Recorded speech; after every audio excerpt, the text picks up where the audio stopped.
Are you dealing with constant fatigue, muscle cramps, or trouble sleeping? Well, you might be surprised to learn that up to 80% of people are deficient in magnesium, and most don't even know it. But here's the thing. Not all magnesium supplements are created equal, and choosing the wrong form could actually be wasting your money. In the next 15 minutes, I'm going to break down exactly which magnesium supplements actually work for deficiency, which ones are basically useless, and why the form of magnesium you choose makes all the difference. By the end of this video, you'll know exactly what to look for and, more importantly, what to avoid when it comes to magnesium deficiency supplements. Hi there, I'm Letitia, and before we dive in, let me tell you why I'm so passionate about this topic. I'm Brazilian, and Brazil actually holds one of the world's largest magnesium reserves, so we've had extensive research on this mineral for decades. I've been studying and personally using magnesium supplements for over 5 years now, and honestly, it completely changed my life. I went from constant fatigue and poor sleep to feeling energized and sleeping like a baby.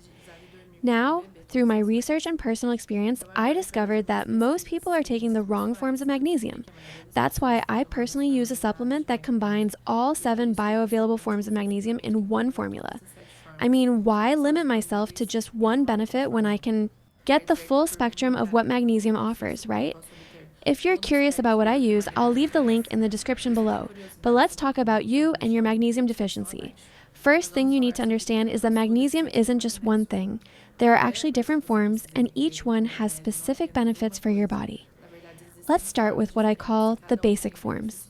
These are the most common ones you'll find in drugstores, but honestly, they're not always the best choice. Magnesium oxide is probably the cheapest and most common form you'll see. The problem? Your body can only absorb about 4% of it.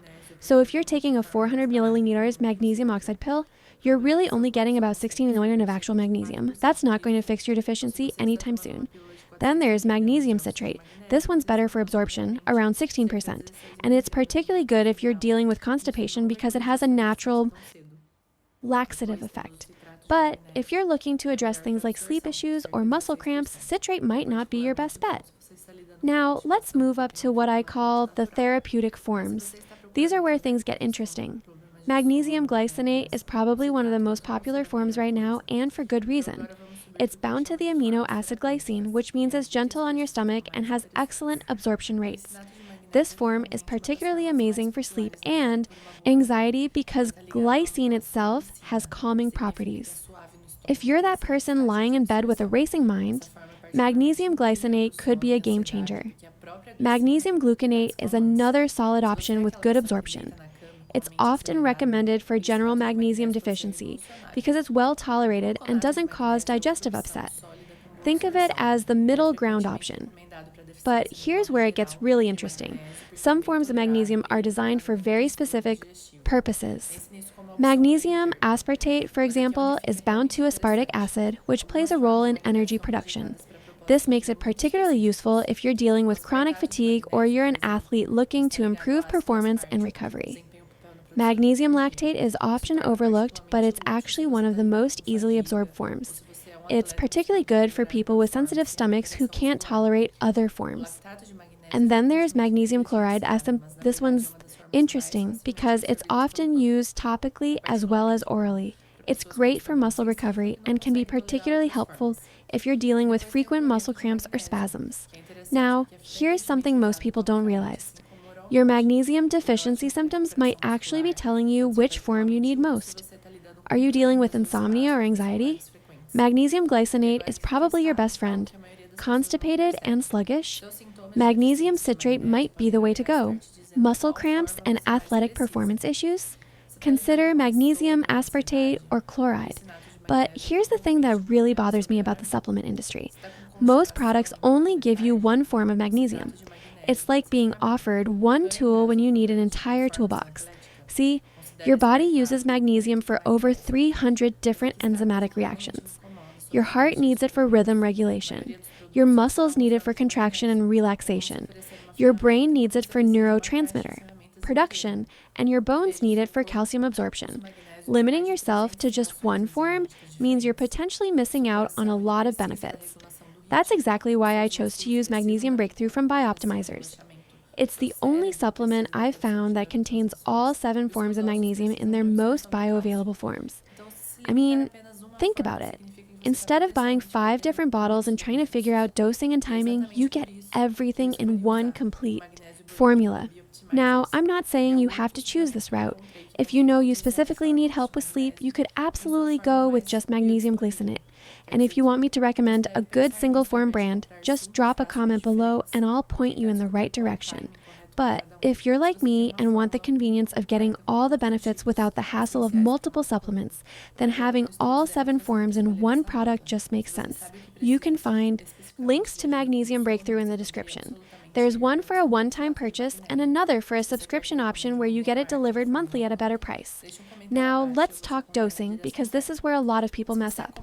The recommended daily allowance for magnesium is around 420 milliliters for men and 320 milliliters for women. But here's the catch. If you're deficient, you might need more initially to replenish your stores.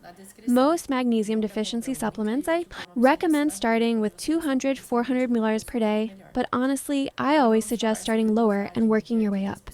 Your digestive system needs time to adapt, especially if you've been deficient for a while. Also, timing matters more than most people realize. If you're taking magnesium for sleep, take it about 30-60 minutes before bed. For general deficiency, splitting your dose between morning and evening often works better than taking it all at once. Here's a pro tip that most people don't know. Magnesium absorption is actually enhanced when you take it with a small amount of food, but avoid taking it with calcium supplements or dairy products because they compete for absorption. And please, don't fall for the more is better mentality. Taking too much magnesium, especially certain forms like citrate, can cause digestive issues. Your body will literally flush out excess magnesium, so you're just wasting money and potentially causing yourself discomfort. One more thing I want to address: magnesium from food sources. Yes, you can get magnesium from foods like dark leafy greens, nuts, seeds, and whole grains. But here's the reality. Our soil is depleted compared to what it was 50 years ago, and most of us aren't eating nearly enough magnesium-rich foods to meet our daily needs, let alone correct a deficiency. That's why supplementation often becomes necessary, especially if you're dealing with stress, intense exercise, or certain medications that deplete magnesium levels. So, to wrap this up, if you're dealing with magnesium deficiency, the form you choose absolutely matters. Don't just grab the cheapest option at the pharmacy. Consider your specific symptoms. Start with a quality form that's well absorbed and be consistent with your dosing. Remember, magnesium deficiency didn't happen overnight and it won't be fixed overnight either. Give any supplement at least 4 to 6 weeks to see the full benefits. If this video helped clarify the confusing world of magnesium supplements, please give it a thumbs up and subscribe for more evidence-based health content. And I'd love to hear from you in the comments. What magnesium deficiency symptoms are you dealing with? Are you currently taking a magnesium supplement? Let me know your experience. Thanks for watching, and I'll see you in the next video.